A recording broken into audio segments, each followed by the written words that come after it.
This is the Commodities, Scrap Metal, Recycling, and Economic Report, September 25th, 2023. This is Brian Sides reporting for Greg Brown. U.S. weekly raw steel production rose slightly to 1.73 million tons, a 76.2% utilization rate, versus 76.4% last year on slow U.S. manufacturing. U.S. dollar index, the U.S. dollar versus other global currencies. When the U.S. dollar rises, it pressures down commodities priced in dollars. It rose to 105.4, the 10th weekly increase because of a good possibility of higher U.S. interest rates. WTI crude oil price fell to $90.35 per barrel, remaining near a 10-month high. Russia is restricting gasoline and diesel exports to lower their inflation. U.S. weekly oil rig count fell to 507. With $85 plus per barrel, rigs are expected to rise slowly. U.S. weekly oil production was steady at 12.9 million barrels per day, near a record high. This is expected to rise slowly due to the $85 plus per barrel price. Too fast bring lower prices, which would anger OPEC. Scrap steel number one HMS price was steady at $330 per gross ton on slow demand and the strong dollar, which hurts U.S. export demand.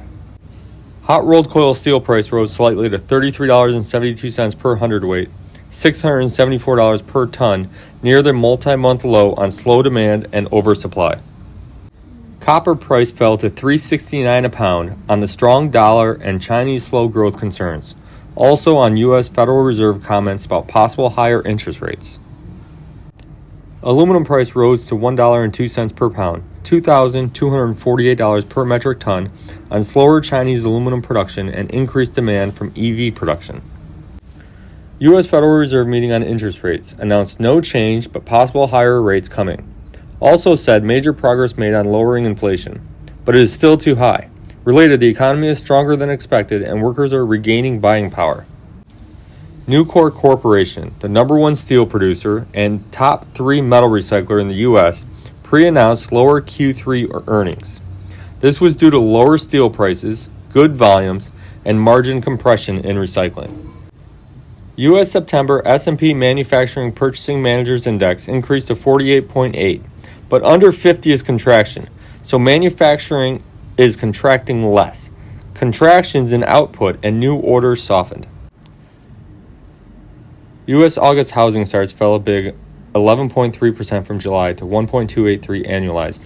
High interest rates have housing starts down to the levels of the 1960s. While not shown, August existing home sales fell to nearly a 13-year low. Wall Street's S&P 500 index fell a big 2.8% from the week to 4,320 in the Federal Reserve hawkish comments and the auto strike expanding. Rollright tarp system and parts for sale at Ben Lee. Tarps, motors, arms, aluminum cast corners, control boxes, and more. Same-day shipment and great prices. Buy online at our parts store or call 734-722-8100. This report is brought to you by Ben Lee Roll-Off Trailers, Gondola Trailers, Lugger Trucks, and Roll-Off Trailer Parts. As always, feel free to call or email us with any questions, and we hope all have a safe and profitable week.